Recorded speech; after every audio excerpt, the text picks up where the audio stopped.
All right, guys, welcome back to another episode of BloxFlam Breakthroughs. I'm Jessi, the creative founder of This Way to Fabulous. We are a branding agency that helps entrepreneurs take their vision from dream to reality.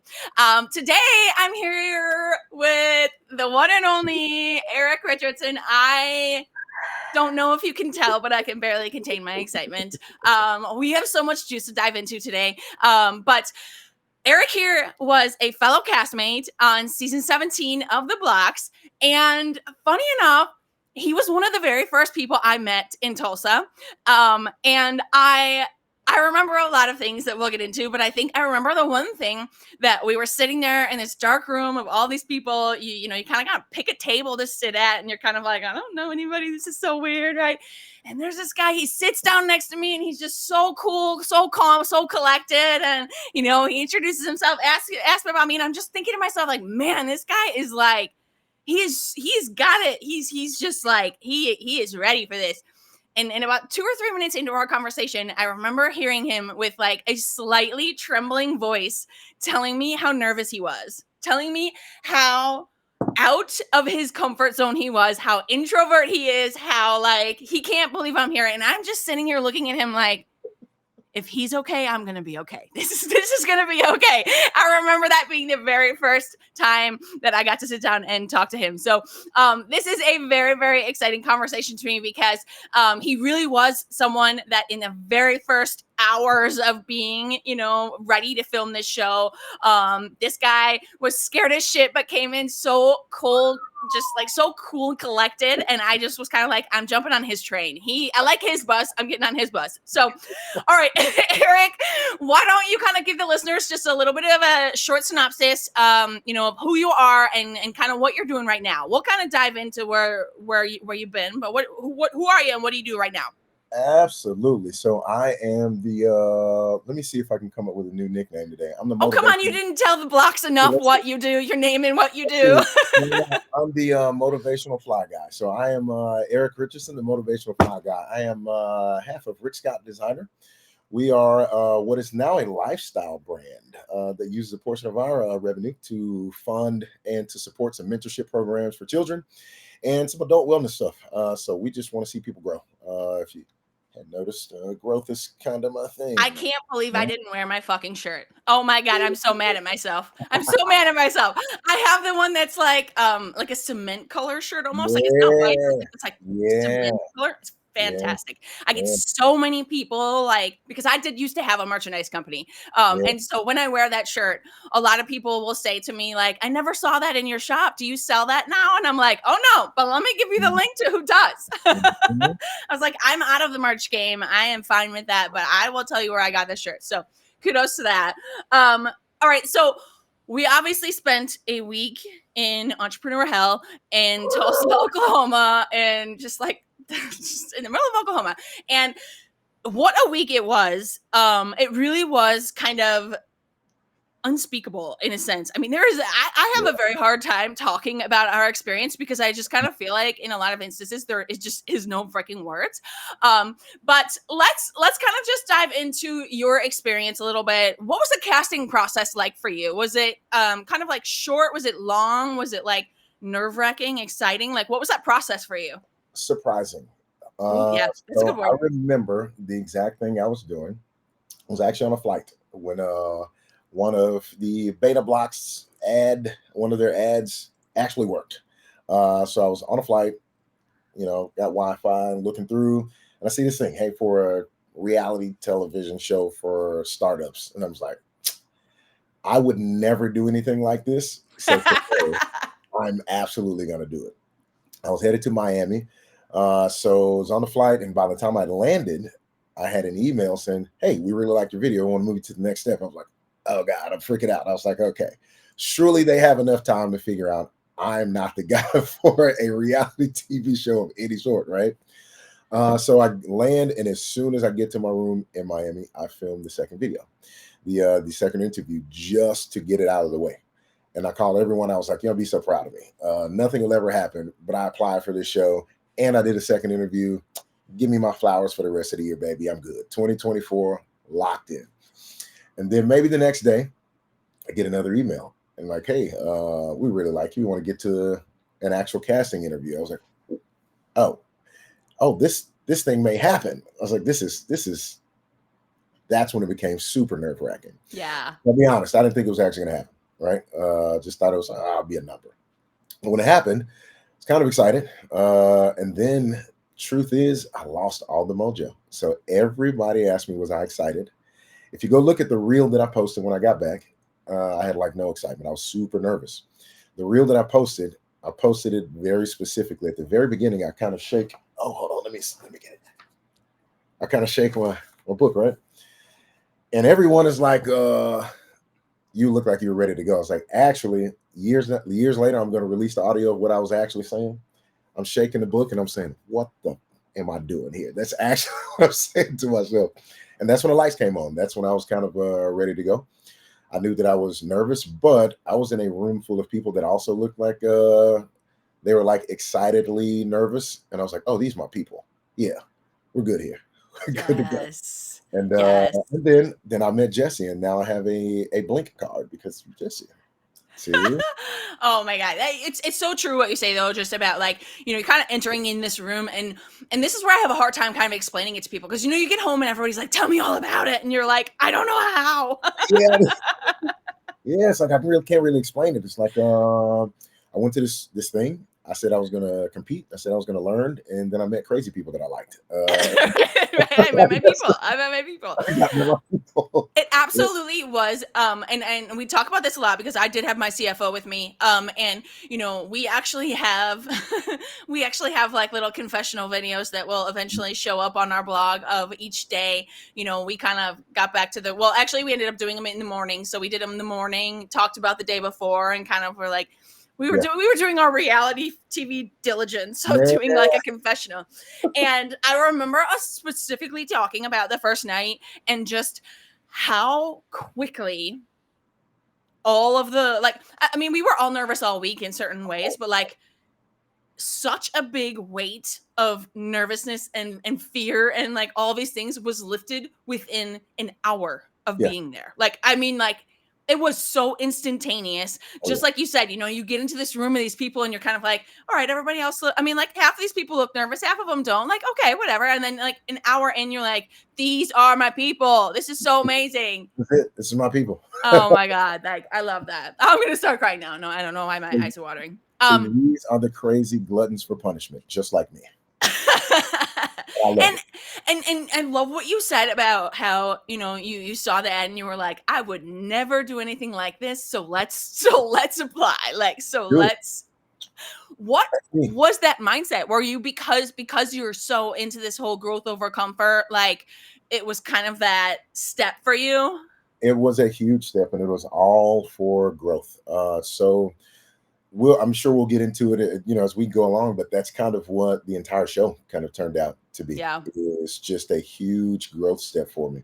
So it was just kind of like, let's try it. Let's put yourself out there. And legitimately, even when I got there, I was like, okay, now that I'm here. So funny story about me getting there. I did not want to be there by myself. So my business partner, Rick, he's supposed to be there, right? And something comes up and he's like, I can't make it. I was like, and now you're like, shit, I'm not going either. Because I had every intention of getting over there and looking at stuff and then putting him out in front. Like, let me just feed you words so you can go out there, right? I've already done my extroverting for the year. I'm good. Right. I fly and do video interviews. I'm good, bro. And so he says I can't come. And then the day we get there, he says, I just got free. I can show up. Can you ask if I can come tomorrow? I says, yeah. He says, yeah, you can come tomorrow. Cassie says, yeah, you can come tomorrow. And I says, all right, well, let's look at flights. Let's get you out here. And he was looking at flights. And as he was getting the flight, he got an email that says, I can't come. Oh, my God. And my heart in the first, I was like, I was like, oh, God. That roller coaster prepared you for the roller coaster of the week. Exactly. And so then the first night after we go through it, and I was like, all right, well, here we go. And it was really every pod, every discussion was really in this name here, just growth over it. Like, hey, I know how to be comfortable. Yep. Introverts know how to be comfortable. You go hide somewhere and be quiet. Says, well, let me not do that. And so it was really just an exercise in, and what we like to do is like we talk about, we want to see people just be the best versions of themselves, right? Mm-hmm. Uh, We're used to watching that. I'm the oldest of 13, and I have four of my own. My oldest is 22, and my youngest is 7. No way are you old enough to have a 22-year-old. He'll actually be 23 next month. Holy shit, bro. I'm like, all right, well, if they don't see, it's what you just said. We're not used to seeing it, right? Yeah. So if they don't see it from me, where are they going to see it? All right, let's go. So we're going to see it. So go do it. And Yeah. that's it. Yeah. What was your life like before you made that decision? What, how long had Rick Scott been a thing before the Blox? Rick Scott, the company, had been a thing for 2 years, but Okay. Rick Scott is actually it's kind of like a spitball that got kind of stuck to the wall, and it made it. Rick Scott is actually a music project. Okay. So I performed music for years under the name Sean Scott, which is why that's my Instagram handle. So a lot of people still know me, Sean Scott. And Rick was my engineer. So we actually have another company together. We have an audio engineering and music production company together. So we've made music for Warner Brothers, Sony, Good Music, did a lot of that stuff. So we both did those things while we were active duty military. So we had a project that we were working on together called Rick Scott. And years down the line, he says, hey, I want to make dress shirts. And I want to start a company called Rick Scott Designer. I was like, okay, sure. It just kind of fell into place, right? Yeah. We had both been, so Rick had just retired from the Navy. I separated from the Army a few years before, and we just kind of went into, corporate structure. And, you retire and you got some income and you side quest now. So you go have fun. Yeah. And this turned into something a lot bigger than what we thought it was going to be. We actually just thought it was going to be a clothing company where we sold nice, comfy things. And it kind of took off into something else, in the direction it's headed, and it's kind of beautiful. That's amazing. And I definitely want to get to that. Let's backtrack for a second back to just kind of like the experience at the Blox before we get too Yeah. deep into kind of what you're doing now, because I know there is a lot to unpack there. Okay. So obviously we've got a sneak peek here of, how his business has absolutely crazy evolved since the show. But let's talk a little bit more about kind of like what it was like when you were there. So obviously you were already on this roller coaster, Yeah. and now you're about to crash into Tulsa on this roller coaster. Thinking back to the whole week, what do you think the hardest part was? And don't say public speaking. I'm not letting anybody say public speaking because that's like the obvious for the majority of us. But like, Okay. what's the, you can't say that either because now you're a public speaker. So like, but Right. what do you think was the hardest part for you throughout the entire week? What was the biggest challenge? Biggest challenge, honestly, was engaging with other people. So like legitimately, I'm in the truest form an introvert. I always say this: I'm an introvert cursed with charisma because I can fit into any room, speak well, really good at it. But honestly, like going into the room, like looking at all the people. I mean, so when you and I talked, I was like, "Good Lord, she is high energy. She got her stuff together. She well put." I was like, "And here I am." You know what I mean? Just We all hide in the way we hide. right? And I didn't feel. I felt at home. I felt, but it was just honestly like there was a transition for me into realizing I was in a room of people that I could actually connect with. Because Yes. whether on an entrepreneurial journey or you work in a corporate structure, you bring what you bring to the table, and it doesn't always mean that you're going to be, next to somebody that you can jive with, that you can even communicate well with and understand. Yep. So the hardest part was realizing, like, kind of fighting myself a little bit to be like, nah, these are good people. You straight, like, you good. And so once I got past that, I think there was a point actually where Wes kind of caught me like hiding. Just come out of the pod and like I'd love to be a fly on the wall in that moment. I went to the far room of where we were eating. Went to the far wall and everyone was outside, and I just sat there for like 15 minutes just to be. And I was like, okay, I'm all right. The hardest part was honestly just being in a place full of all of these powerful people, and then understanding, oh, this is your space. Like these are, it did a lot. It was more than just startup knowledge for me, for sure. Yeah. And do you feel like the fact that you kind of had to face that fear, you kind of had to jump into that, do you feel like you're feeling like remnants of that post filming? Like, do you feel like that obviously all the things help you grow, but do you feel Yeah. like, did you go home and head right back into your hermit crab shell, or do you feel like you are Yeah. kind of like transforming into an introverted extrovert? So I went into a hermit thing, but it was for a different reason. It was Okay. now it's no longer next to my people. I'm no That's longer next to fair. my people, right? Yeah. So it did kind of change how so I'll say introvert now, but maybe I'm a bit more extroverted. I kind of, all right, this is the first time I'm going to say this out loud. And I'm going to say it. Oh, it's so special. I actually have found myself enjoying engaging with people. And that's been new. So on my first few gigs, I was like, oh, all right. I'm thinking they're going to be like a small room. And I get to Reno and it's a giant thing. These TV cameras, like, oh, yeah, we got 1,000-person venue. I was like, oh, I really thought this was like 80 people. And it was not. But when I get there and my co-host and she kind of talks and I turned around, I was like, oh, I'm gonna go and enjoy. I'm gonna have fun. I'm gonna enjoy this. So while I still enjoy my alone time, the quiet space, all of that, I actually enjoy engaging like in meaningful ways. So I'm actually like finding ways to have fun with it. That's amazing. Yeah. That's amazing. Applause Yeah. for that, because or snaps. Sorry, snaps. No claps. No claps on the mic. Um, I'm curious now, when you did sign up and you did, get accepted and all these things, like, what do you feel like ahead of going was the number one thing you were hoping to get out of it? And don't say growth. Don't, like, obviously No, no. growth is like a big part of it, but like, do you feel like there was like specific things that you were like, my intention is to Yes, grow in like this kind of way? Did you have an intention before, or were you just kind of for like, sure. let me have it? So originally I was like, let me have it. And then I Yeah. said, well, to make this meaningful for me, I'm gonna have to find something to connect to. And I really went to get entrepreneurial acumen, like not just business acumen, because we talk about it kind of during that week. Yeah. We learn business acumen in a bunch of different ways, a bunch of different settings, all of those things. How many of those things translate to entrepreneurship? How many of those things actually roll over, right? You can Yeah. be great in a corporate structure, but being an entrepreneur will humble you.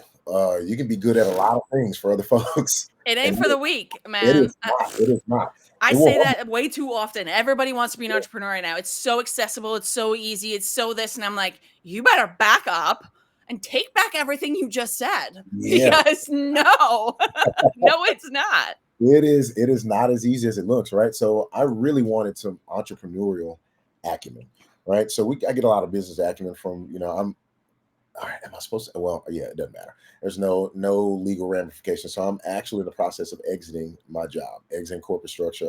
Fun fact: if he ever watches this, he'll probably deny it. But my boss wants to come work for Rick Scott when I leave. Hey, So like my current boss, like I was like, what?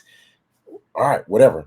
yeah, But it did show me the difference between business acumen and what you need as an entrepreneur. And I wanted that specifically. yeah, So, I mean, it was perfect with that, honestly. yeah. I loved hearing like day one, this is not your standard business. I was like, cool. I'm in the right place. I'm in the right place, right? Because a lot of those things we know already. Yep. So I needed to learn something new. How to do this in the gauntlet that is Yeah. entrepreneurship. Yes. Challenge pun intended. Yeah. um, Yeah. um, okay, so on the flip side of that, what do you feel like was I don't like to say the easiest, but what felt the most natural for you throughout the time? Like the easiest, the most natural, maybe it was like the least stressful part for you. The thing that probably I was least comfortable with, or the thing that was easiest, and that was speaking. And not only that, kind of speaking on the fly. Mm, So what do we get? We got 15 minutes to come up with this thing, right? To get this 3 minutes. And I'm like, all right, well, I'm kind of an overthinker a little bit. So 15 minutes is like, cuz what can I possibly say? Come up within 15 minutes with these concepts that I just learned. yeah. I just learned them. Then you go to lunch, brain dump, and talk to one another about how hard it is. Then you come back and have to show content mastery. You're like, right? You got to run. You got to find your room. You don't know where you're going. Yeah. So Which in hindsight, that was very, very, very much part of the process. Like the entire week that I was there, I felt like I could have done a better job of paying attention to the curriculum because I was so like spacey watching like the crew. I was picking apart every single thing. Like, okay, there's a reason. I got to figure out what the reason for that is. Okay, and the reason that we had 15 minutes and we had to like run to our room and we had to like find it is because that turned our brains off. That made us stop overthinking. Right. So when I got there, and so I get there and you're in these pods, and if you go first, you're like, all right, let's see if I got this right. And so if you go last, you're like, I don't know if anybody has this right. So the fun fact is, it's funny thing, if I went first, I was just like, just bold. I was like, what does it matter? Like I'm first, either I'm going to focus them, crash or fly. So I was just bold. Like that was the easiest thing to do, is just turn off the nerves in that kind of setting a little bit, just like go. And I found if I went last, oh man, it was actually super nerve-wracking because I would listen to all of these overconsumption. Yes, overconsumption. And so a lot of those things came on the fly because I was like, okay, this doesn't make sense. This doesn't make sense, or this does.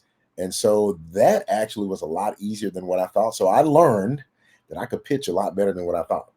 That I could do a lot. I just had no clue. Yeah. So it turned out to be a lot easier for me than what I expected. And of course, that was the thing that I thought was going to be the hardest, like standing in front of people. Yeah. And saying things. Yeah. And I mean, you made friends day one. I mean, every single day walking through the hallway, everybody's high-fiving you. It was just day one. What a fucking week it was. I don't even like, I can't really like, I can't explain it. We know that. And I'm just going to keep saying that. Yeah, it's not something that you can put into words for somebody to understand. Well, it's not tangible, right? No. Like it's internal, very head, heart, internal. That it's a feeling that like truly just could not be put into words. And so I just keep saying that because I'm like, I want to explain it. Like I want so badly to be able to put this into words, but it is not a tangible. It is a heart and mind, like inner thing. And yeah, it's just crazy. I just tell people to apply. I said, look, just go apply. If you want to know what it's like, just go apply and see. If you get there, you'll see. Yes. I got back and I had people that I knew that had applied and been accepted, but they were too scared to go. So I have like DMs of people that I didn't know the show existed, but now it makes sense why I was coming up in my thread. It's like people that were applying, and they got accepted and didn't go. And I was like, you definitely missed out. Like you should go. They was like, tell me about it. I was like, you should just go. Like this. Yeah. Like I can't explain it. Doesn't matter what someone tells you. Everybody's going to have a different experience too, which is one of the reasons why I opened this platform, because I think I realized in the show throughout the week and everything, and hindsight, because hindsight's 2020. During the week, I think we were just blindly walking and doing anything, but like hindsight is 20 and I think the biggest thing I took out of it was recognizing my obsession with perspective, because one of my favorite parts of the entire experience was hearing all of the pitches and the consultations, because it was mind-boggling to me how differently everyone interpreted the question at hand for the pitch. Like obviously there were days where some people just didn't get it, and then some days where it just like they interpreted. I mean, like I told Jess, I was like, I'm loving hearing the perspective. I want to hear perspective. And so after the show, after we finished filming and I came back and I was like, I want to know more perspectives. I did not get to sit in the room with everybody. I want to know more. And so I'm like, I'm going to just build this platform where we're going to talk about our time on the blocks and our breakthroughs and all of that, because it's so important to me. And I feel like it is something that I've always been obsessed with, but it was awakened, like it was heightened, and it was like this hyper focus. And in my branding world, like what I do, the reason why people hire me is because I see things from so many perspectives. I'm able to think differently. I'm able to think bigger. And that's what people need. And I was like, holy shit, I've been missing. Like I've been missing out on what my superpower was for like ever. Right. Yeah. So that was like my, I think, major breakthrough in general. But I want to know about you, because this is not about me. I want to know, when you think back to that, what do you feel like was the biggest breakthrough that you had? Do you remember any like specific moments or days or topics or the million times that you were on the stage? Do you remember any specific transitional, like probably internal breakthrough that you had while you were there? I had two Ooh, while I was you there. So fancy. I had one while I was there and one after I left. So while I was there, I think the first night I did not go to the Blox off, I think, or maybe I did. I don't know. The first night I did go to the Blox off, I think, which was it's like, oh, surprise. All right, well, that just made my week because this will never happen again, right? Mm. Then the second day I go up again. I was like, ugh. It was the second or third day, but then after that, I didn't go up for like 2 days. So I was just like, whatever. And so I get to this point where I go up the next day and you go have the judges do breakfast and stuff like that. And they can't give you a whole lot of information, but it's just like, hey, you're doing really well. Keep it up. Da, da, da. I'm like, really well. I'm thinking like, I missed the stage 2 days. And so they were like, hey, the way this is scored is not the way you think. And da, da, da, da, da, da, da. So you're doing really well. All right. So I get there and I kind of talk, and one of the judges, I think Simone maybe pulls me to the side and she says, hey, I just want to talk business, not about the game. So we talk about a few things. And it was in that moment that I realized I was like, am I like representing myself well enough for people to want to network? And that was such a small thing, but coming there with this, like, just I'm going to learn. Then I got this, it kind of like that little small engagement just kind of hit me in the chest. It was like, no, like you're doing the big one right now, right? So you really need to explore what this is, because it's like what you say, like perspective. Perspective is like my thing. Like it's everything to me. I think I remember us talking about the word perspective at the table too. That with that first night, I feel like that was it. We were both like talking about perspective, and was like, I love this guy. I'm gonna be okay. I love this guy. Exactly. Like perspective is my thing, right? So I got to kind of see myself through another lens. And I don't think I was looking for that, but it was really cool to see. And that kind of continued when we got back. The big light came, Grady from Astro 9, Alicia, she, Mama Bear, she sends me a message, says, hey, I have to let you know, Grady went home and he told the family and and he was like, hey, he's like, he's this motivational whirlwind. You know what I mean? He's like Denzel Washington. And I was like, is that how people see me? And so right. I was like, is that a bad thing? I used to get Wayne Brady. I was like, I never got Denzel, but it was really like it kind of put a spotlight on like, no, your voice is loud and important and influential and inspirational. And I was like, and I literally called Rick. I says, Rick, we are not a clothing brand. I just spent a week telling folks we're a clothing line that we're not that. I says, this is what we live. We just happen to look real nice and make nice clothes doing it. You know what I mean? And the transition was like, pursue purpose, like pursue. And my purpose has always been people. Like I got a big heart. Like that's just me, which is kind of strange because I'm a, former military guy. I was an artillery dude where you had to be everything but that. Yeah. But that's who I am. And so the Blox kind of exposed that to me, honestly, just by being around all my people. I kind of got exposed. And on the last night where we were outside and just the amount of people coming to talk to me that had nothing to do with the outcome, I was like, oh, okay, I got it. And I had this big transition moment. It's like, and then Andrea's words like resonated in that moment. Turn your passion into profit. And I was like, I see what this is. It's like, yeah, this ain't about clothes at all. Like, this was about you discovering the brand. It was about me discovering the brand and finally hearing my own voice, like for the first time. Ooh, that's powerful. And on that note, I need to have you on my other podcast as sort of like a case study of that, because, there is such a misconception about building a brand. And, so many people, especially entrepreneurs, we're kind of like taught to be focused on the financial and building the business, right? And we forget to build the brand. And so when, you're building this business and you might be doing good, like you might be doing good, you might be doing bad, whatever. But like, if you stop focusing on building the brand, sustainability is nowhere in sight. The brand is what's going to bring you all of your, recognition and your people remembering you and all of those things. And I think it's just that's my passion and why I switched from a marketing agency to a branding agency, because I just feel like there is such a gap in the knowledge of what it means to be an entrepreneur, because everybody seems to think that all they need to do is quit their job and sell something, and like that's that. And it is so far from that. The most powerful entrepreneurs are the ones who spent time building the brand along with the business. And Yes. that's like so freaking powerful. So I want to talk more with you about that on the other podcast, because that is fantastic to just kind of hear. It is. It's Oh, fun. that is so exciting. Okay, so the one more thing about our experience there, and then we'll kind of move forward a little bit into the other stuff. So, what do you feel like was your biggest takeaway from the entire week? And it could be from something you did, something a judge said, something someone else said to you. Like, what do you feel like was the biggest takeaway that you took away from the week? Just move.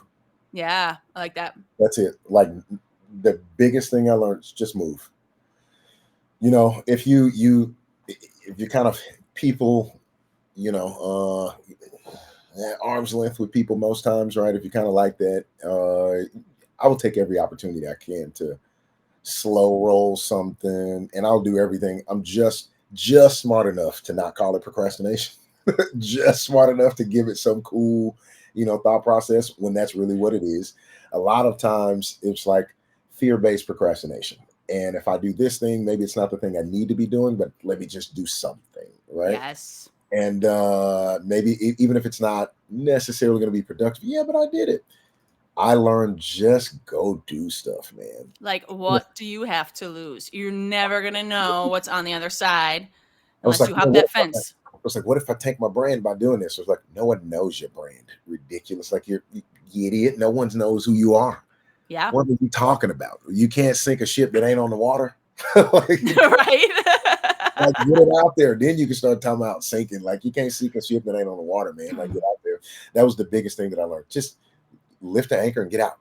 Go. I love that. Get busy. Go move. I love that. Yeah. Even if it's ugly, even if it's broken, doesn't matter. Just go. Just go. Yeah. It is what it is. Absolutely. Yeah. I love that. I love the whole like the what if, phenomenon of just kind of like, oh, but what if I fail? What if this happens? What if that happens? But like, what if you don't? Like, Yeah. What if you don't? I tell people all the time, I share this with anybody. No one ever learns how to do it the right way by always doing it the right way. You don't learn there, right? You don't get better at, you got to mess something up in order to get corrected, in order to know what it looks like. Yes. You don't get out there. You don't hop in the pool and you're Michael Phelps. That's not what happens. You got to put a little water first. Your nose got to burn a little bit. You got to do some stuff before you get to that point. Yes. And I mean, a huge part of entrepreneurship is truly, going blindly and figuring it out as you go. It's build, measure, learn, like literally. 1,000%. But you can't learn unless you measure, and you don't have anything to measure unless you build. So like that's what I took away. Like, dude, just build. Like, because Jessi, the ideas that I have, they're amazing and they're so grand and they're huge. How long do they take to roll out? Right. So some of these are like 5-year things. And I'm like, so what do? I launch in 5 years? Like, come on. Right. So the biggest takeaway was like, come on, get busy. Like, go. Just go do it. Movement is movement. And if it takes 5 years, that's cool. But like if you're moving, but what I will say, the caveat to that is you got to be moving in the right direction. Oh yeah, for sure. You got to be very aware, hyper focused on what it is that you're doing. And that's actually a big reasoning behind our transition from a marketing agency to a branding agency, is that we were busy, we were doing the thing, but it was not getting us closer to the long-term goal, which was to open a production house for entrepreneurs, a creative space, like an event space, where we're actually also doing our photo shoots, our video production there, producing podcasts and stuff there, and also making an event space for workshops and education and all of those things. And it was like, busy isn't getting me isn't getting me in the rooms with the right people, and it just isn't pointing me in the right way. I'm moving, but I'm not moving in the right way. So I will say the caveat to the just move thing is like, be hyper focused on where you're moving. It is a good thing to move. You know what? It's even a better thing to move backward, because you kind of like, you kind of backstep and then you're like, Okay. Just move for me was just move in any direction. Yeah. And if you move, you'll find out if you move backwards, oh, there's a hole there. If you move to the left, that wall's, you don't want to Yeah. touch it. If you move here, like, that's disgusting. Oh, I need to go this direction. But it's not Absolutely. about standing still talking about the ideas. I didn't know what was next. I didn't know what was right. I didn't know what was wrong. I didn't know what was sticky. I didn't know anything. Yeah. So I was just kind of like, it's cute. I've done these things and now I'm doing this things. Right. But like you said, not actually moving any closer. So I had to like go and spend a week telling you all that we were a clothing brand just to come back and be like, you know what? We're not. It's a But what an amazing way to capture your transition yeah, and your evolvement in that like type of yeah, space. Like you've got like the best of the best now of being able to tell your story yeah, because yeah, you're gonna have all of that. And as we were talking about wins and lessons, I think that was another part of our conversation that first night when I was like, I love this guy. He is awesome. He's gonna do so well in this show. Like this guy. Oh, so spoiler alert. When I sat down with Eric that night and we talked about these things, and it was like, I talk about perspective and wins and lessons and all this stuff. I talk about this so much in my community, but I don't ever really feel like people get it yeah. because you really do have to be in the right space. And he's coming back at me like, yeah, passion, purpose, all these things. And I'm like, oh my God, can I marry you? Like, what the hell? And then I went back to the room that night and I told Jess, I told my CFO, I said, he's going to win it all.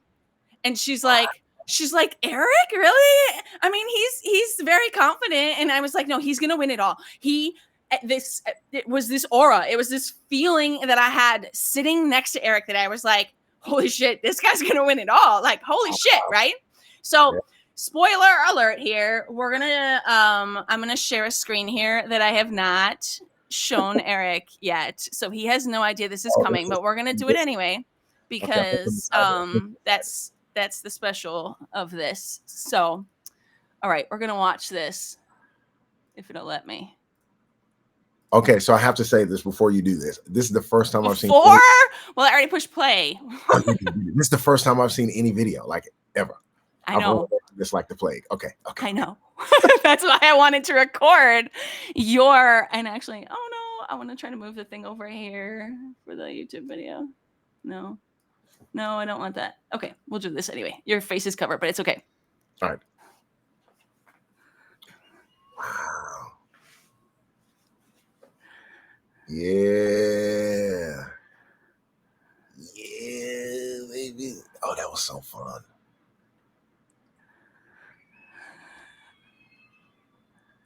Wow.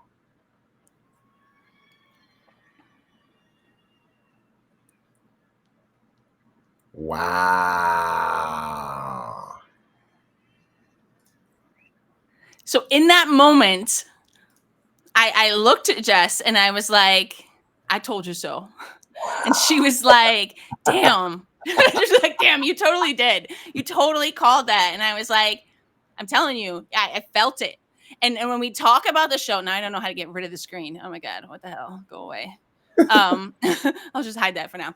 I remember being like, I don't know how to describe it. I just feel it. And it felt so, in hindsight, it felt so on par with everything we did that week because it was like this feeling that you could not describe, but so much growth was happening. So much evolution was happening. So many emotions and so many things were happening that it was just like, I was just like, no, this is it. And so sure enough, you guys are looking at the season 17 winner of the Blox. All right. I remember the rap party and being like, I just want to tell him this story. I just want to tell him that I knew he was going to win. And he was just bombarded by so many people. And I was like, oh, I'm so proud of this man. I am so proud of him. He did incredible the entire week and really just like, I remember seeing you wearing the growth versus comfort shirts like every day almost. And being like, I need that. I needed that. I needed to see that. I needed to meet him. I needed to, like, this is like that destiny kind of thing where you're kind of just like, Yeah. I am meant to be here and I am receiving this. Like, I am That right here there, for this. that right there, what you just said, Jess, was like, that's my breakthrough. Like I heard so much of that. And it was like, and I didn't feel like, it doesn't feel like necessarily flowers. It just feels like, nah, like you're taking the steps and you're going in the right direction. And there are people there that just like you need to hear from them, they need to hear from you. You know what I mean? 1,000%. Because I was like everybody. I remember like, so, all right, I don't know if it's going to show up or not, but so believe it or not, I probably think about you more than anyone else for one reason alone. Pink pants? Is that why? Because everybody tells me pink pants. Because here, Blink. every single time. Blink. Every time. Yes. Every time. And it's been there. Like, yeah. I'm sorry, my other widget was my Duolingo. If y'all follow me, I'm on like a 575-day streak or something ridiculous. But I remember that and I was like, oh, so the thing is that you may not know, that right there was the first, like, that was my first lesson in entrepreneurial acumen. Because in a music company, like, you kind of network from the inside, you know what I mean, things like that. So business cards, digital footprints, all of those things are a little different, right? You may see a super producer with, an imprint of 400 followers on a social media platform. But then I was like, oh, I need to do these things. And then you started talking just a little bit about branding, like not even a lot. Like you said, maybe 2 things. And I was like, oh, Jesus, like I'm way. I was like, okay, let me start writing things down. I think my first notes were from you, actually. Oh, I'm going to cry now. No. The first thing that I did was download Blink, and my first notes were from you. I didn't even write them on the page. They're actually on my book, the cover right here. First notes were from you. Oh my God, I love that. I wanted to save the pages until I got it because I didn't know what the book was going to be used for. But I was like, oh, I can't not write this. Like, I'm going to forget this. So I'm talking to you, actually. That's so funny that you were like, I don't know what to use this for. My entrepreneurial journey that week. It was you. Oh my gosh, that's amazing. I love that so much. So watching that video, I want to know what's going on in your head right now. What's going on in your head? What's going on in your heart? I was surprised. I remember the exact feeling. I was like, I was ready for them to say, go happy belly. Right. I was ready to say, go happy belly. And if not, Dungeon's not dating. Right. I was like, it's just cool to be up here. So when he says, hey, I'm gonna do this a little different this time and brings it, I was like, no effing way. But there ain't no way. Right.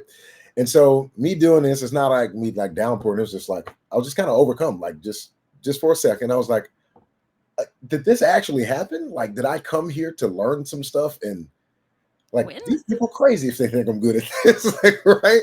Like, it was just such this wide range of thoughts. But in the end, it was like, I don't mind sharing the 2 words that I felt before walking off is you belong. That's what I felt. Like that moment was, I don't think I was looking for any kind of validation at all, but I got it from that moment. And I think I would have gotten it without that. That was just the biggest way for it to happen. Yeah. It was just because it wasn't about the check. It wouldn't. I mean, between you, we went to grad school, so the check went like straight back to the government. Yeah, it was like we went to we went to grad school. Rick and I went to grad school with Wes in December. Okay. So we went out to Kansas City. So the check went back to the Blox and then to some inventory and things like that. And it was just like, okay.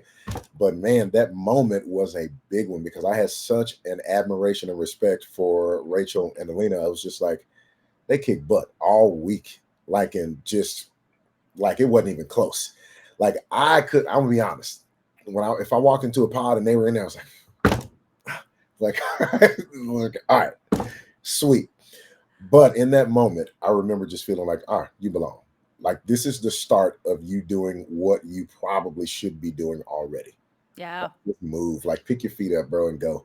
You got a lot of shoes. You got a lot of nice shoes. Start stepping out, And that was like a big springboard for me because I left and went straight to a photo shoot, modeling for a calendar. And I remember posting that, and like, I won't lie, like I felt a different kind of swag in that purple suit after that. And then you commented, you were like, I need to get your friend. I was like, yeah, we cooking now, baby. We in the right direction. It felt good. I remember seeing those photos and being like, God damn. Yeah. That came out wrong because I'm not like, damn, this guy's hot, I want to shoot him. It's not like that. It's again that thing I can't explain. It's Yeah. that passion swag, that Yeah. confidence swag, that Yeah. purpose swag that so as a photographer, I've been a photographer for like 12, almost 15 years now. I was Yeah. in the wedding industry for a long time, but the biggest thing I love about being a brand photographer is being able to show you what I see, what I feel when you're in the room, right? Like it's not about what you look like. It's not really about what you're wearing. Yeah. It's about like really kind of building this environment in a photo shoot where your passion and personality and all those things is flowing out, and you don't even recognize it until you see it. And Yeah. my favorite part of that job is being the person who gets to show you what everyone else sees, like what Wow. other people see, because as entrepreneurs it's lonely as hell, right? Like we look in the mirror some days and we're like, No, straight up. Just like no yeah. mirror, I'm just going to take the mirror down, right?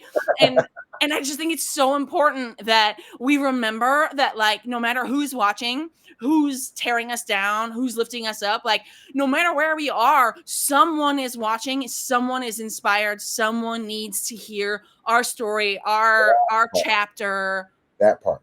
Yes. Yep, that's it. That's kind of what I left feeling with. So it's funny you say like the purpose swag. That's actually what I felt when I took those pictures. That's incredible.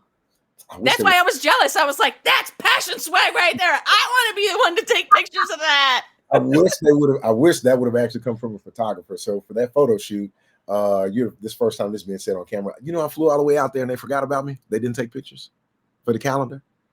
So those pictures that you saw, I took those with my iPhone. What? I always tout myself as the best iPhone photographer that I know. I literally do that. So I took those pictures, and while I was waiting, they lost me. The photographer's camera died. And so that quite literally is just passion swag because I set it all up. All of those pictures, they forgot about me. So everything was just my phone and watch. That was it. Holy shit. So okay, that's a whole other topic. I have to get into it another day, but like I felt the angles. I felt everything. It sounds weird to say. No, what I hear is this moment is too big for me to not document in the way that I visualize it. Perfect. That's why you do what you do. That is exactly why I do what I do. That's exactly. I wouldn't have been able to say it otherwise. That's exactly what I felt. I was like, oh nah.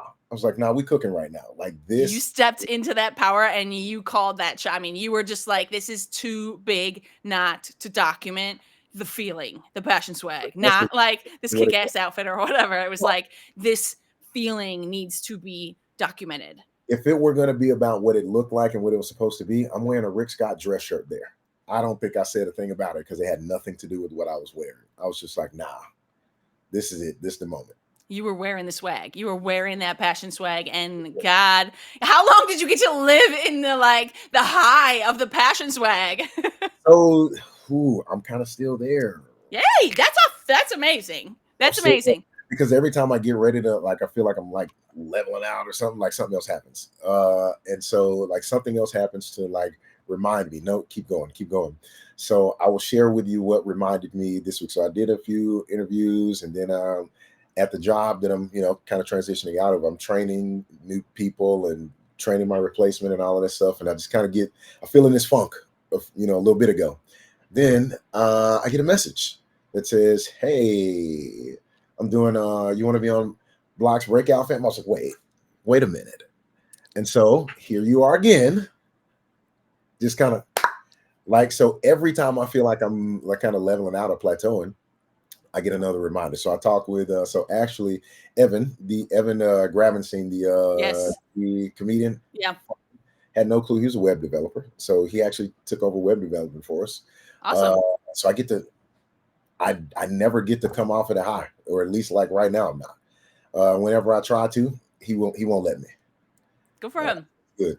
It's good, man. I can't tell you how important it was for me to meet y'all, straight up. Because the passion swag, it was like, no, it's there, and it's exactly what you said. It just kind of got shown to me. Yeah. So, yeah. I keep going. I did. It feels good to do it. Yeah. What one little step? Like this is us being on this show might sound like this is like crazy awesome thing to people, and maybe it sounds stupid to some people, but the reality, the moral of the story was that we took a blind step in a direction that we didn't know where we were going, but we knew we were meant for something. We knew that something was coming of this, whether it was $1 million or it was meeting one person that was like your Yeah, people. We knew that, and we opened up to that. yeah, for So sure. on this passion train, this passion swag train, where has the swag train taken you? You have like evolved in so many ways. So I want to know everything that has happened since the show. Okay. So since the show, we took the step to go like kind of further our education. So I think Beta Blox has like 13, 15, whatever classes now. I Yeah. think we did 5 or 6, 5, 4 or 5 during the week. So we wanted to go get the rest, and I did want Rick to get his own Blox experience. So we went to Kansas City, did grad school. It's a different experience, but it's still one. And he says, I absolutely understand it now. I get it. He says, you tried for months to explain it to me. I didn't get it. This is not the same because he didn't get the competition. He didn't Yeah. get Yeah. You lucky. were there with Kristen, right? That was the one that I was like Yeah. supposed to go to. And then I was so mad that I didn't. Yes. So we Yes. did that, and where that came from. So this was the first Rick Scott thing to come from that. So at the time of the Blox, we did not have a Growth Over Comfort hoodie.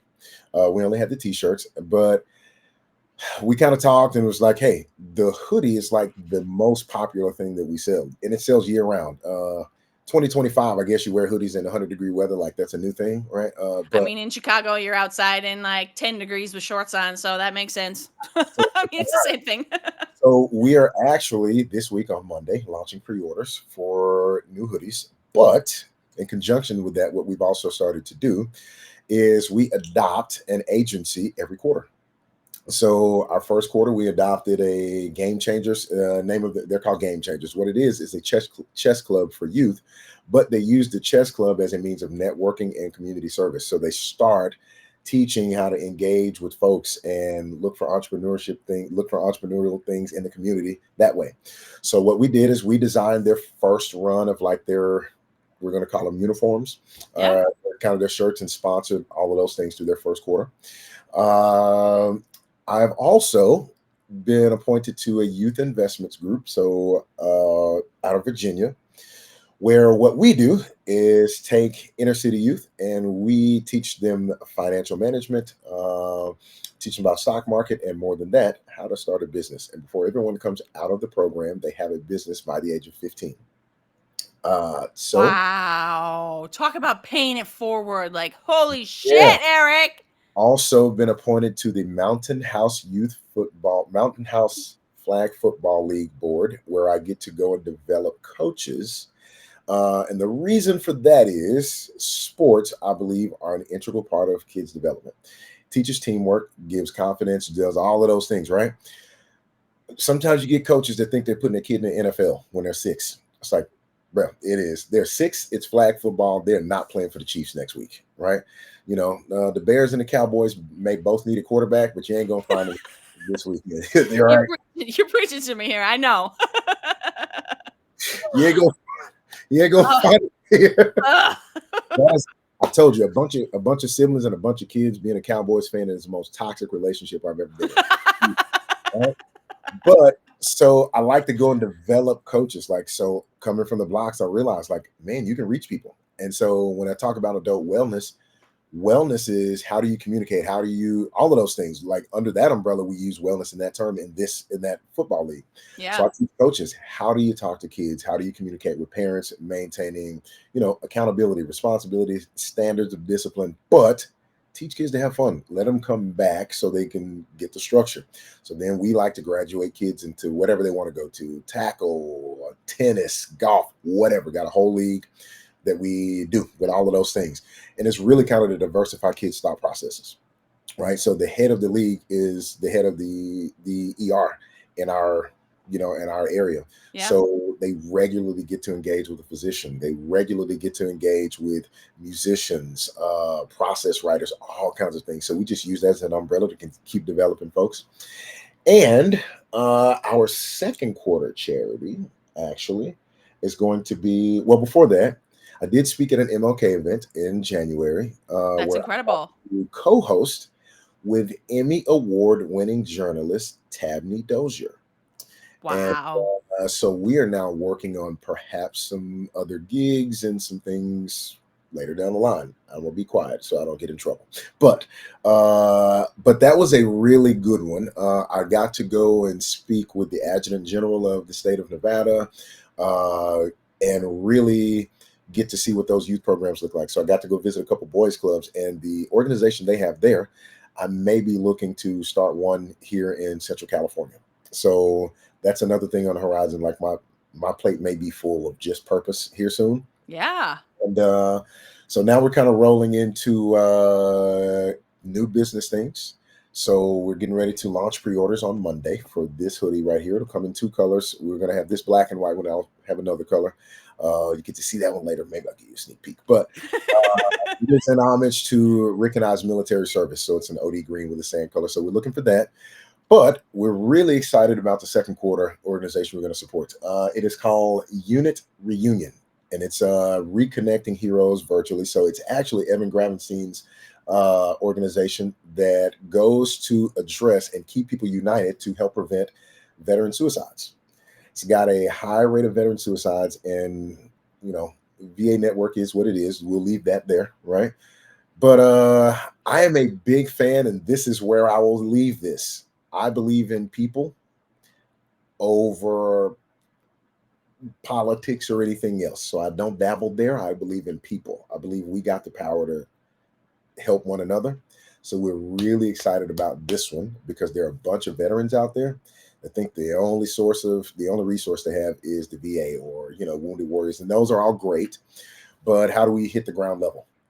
And so we want to help do that. Rick and I are both veterans. Evan is also a veteran. So I feel like there was a lot of vets on our season. Oh, yeah, there were. I wish I would have gotten to be a part of the round table. Well, I wasn't a part of the first one. Apparently, the first one they cried. I didn't get that one. I got to be a part of the second one where everybody's just cursing and stuff, which is that's more like what it is, right? It sounds more fun. That's more what it is. Like we get in there, we start talking, and they're like, "Guys, we're on camera." They're like, "Is this what you guys always sound like?" We're like, "Yeah, this is it right here. Like this is it, bro." No need for words longer than 4 letters most days, right? But so it's good. But so that's what we're moving forward now. And so the podcast, Growth Over Comfort, is getting ready to launch in the next 60 days or so. And yes, you can expect an invitation. So don't even worry about it. Just get ready. And then we're going to launch direct deposit after that. And yeah, we got a few other things we're looking to work. Just a few, huh? You're like, damn. Yeah. So we're getting ready to. I mean, we may find ourselves like full time in it like a lot sooner. Yeah, we're having fun, and we are kind of not running away from it. You kind of work and you believe, run right into that fear, run right through it. You kind of think that you need.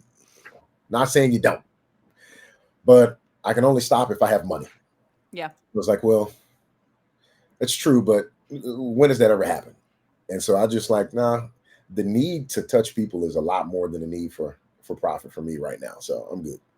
People over profit. That should be your next. That should be your next shirt. It already is. Damn it. So I actually have 2: people over profit and people over politics. Both. All things over politics. Wow.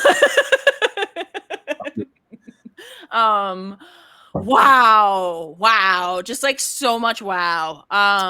We're excited though. I'm about to cry. I'm so proud of you. I'm so proud and so grateful that, that put us in the same place at that time. And you're very inspiring on many levels. And I'm literally gonna start crying. So don't mind me. But no, I mean, if you do now, Jessi, I'm a crier. Like I'm not. Look, I'm a what do they call him? A Cleo. I'm a Cancer on the Leo line, so I'm like super. You're a Cleo. That's funny. Good morning. I was like, it is a good morning, right? The best of the best. Oh my God. May have a little bit of that. It's going to be structured around.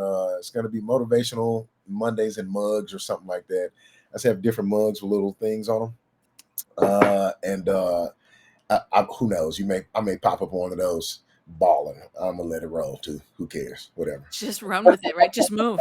Just move. It don't matter. Just move. Just move. Just move. Oh And my they put it in God. the comments and say, "Hey, Eric, stop snotting on camera." All right, then we'll do something different. But Okay, I have a big question. How, if people are loving you as much as I do, maybe they're crying with me because you're just so amazing. If people want to reach out to you, you've got a lot going on. What is the best way for people to get in touch with you? best way to reach out to me is on. I can't believe I'm gonna have to say this out loud on social media. No. So there's a few different ways.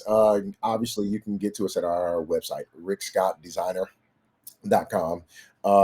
But we are really diving into and really seeing how we can reach people through, long form and short form content. Yeah. And so we are getting ready to be all over YouTube. You can find us there at Rick Scott Designer.